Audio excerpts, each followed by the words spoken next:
Bonjour et bienvenue dans cette nouvelle vidéo de Jacaranda de Madagascar et bonne rentrée à tous. Aujourd'hui, comme c'est la rentrée, on va faire travailler les méninges. Je suis Marie-Jo, fondatrice de Sekulga, c'est la plateforme qui vous apprend à parler malgache, où que vous soyez, si vous avez internet et si vous parlez français. Aujourd'hui, je vais vous parler du jeu Fanurna, un jeu de stratégie purement malgache. Et pour cela, j'invite Eris Rabedor, l'un des meilleurs spécialistes du Fanurn à Madagascar.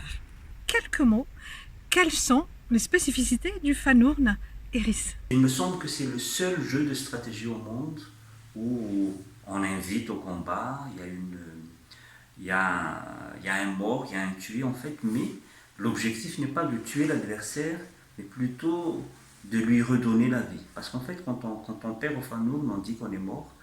Et à la suite de cette mort-là, il y a une phase spéciale du jeu qu'on appelle le Veil. Et dans cette phase-là, on va redonner la vie. C'est le seul jeu stratégique au monde où il est question plutôt de donner la vie que la mort. Et l'autre spécificité, c'est qu'il peut être joué partout. Quel que soit l'endroit, il peut être tracé au sol, sur un banc, sur une table. Tout peut servir de pion une fois qu'on peut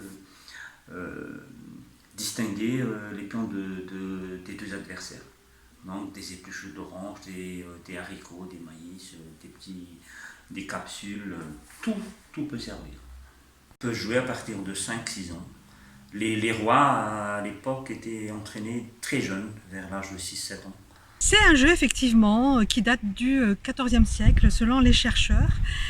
Un jeu très populaire mais également prisé par les rois pour élever leurs enfants. Pourquoi? Pour qu'ils puissent, parce qu'en fait c'est un jeu qui apprend à diriger. Il peut être utilisé dans la gestion d'une entreprise, dans la gestion d'un État, des militaires sur un terrain de combat. C'est vraiment un jeu qui est fait en fait pour avoir la bonne attitude et la bonne stratégie. En fait, c'est un jeu stratégique. Il se rapproche du Go ou de l'échec, ou ça n'a rien à voir? Le Go, incontestablement, parce que en fait, c'est une question de maîtrise du terrain dans le Fanurn, c'est surtout ça. Ça n'est pas tellement d'avoir de la force physique, mais il y a ce principe que quand on maîtrise l'espace, on maîtrise tout.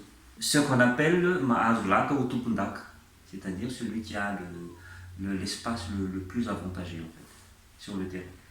Vous l'avez entendu tout à l'heure, j'ai parlé du jeu d'échecs, Go ou Fanurn.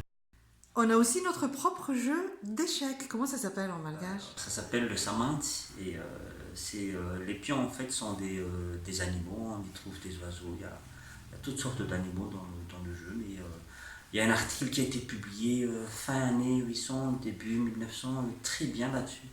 Et c'est curieux parce qu'on a notre jeu d'échecs, mais on ne le retrouve pas du tout à Madagascar.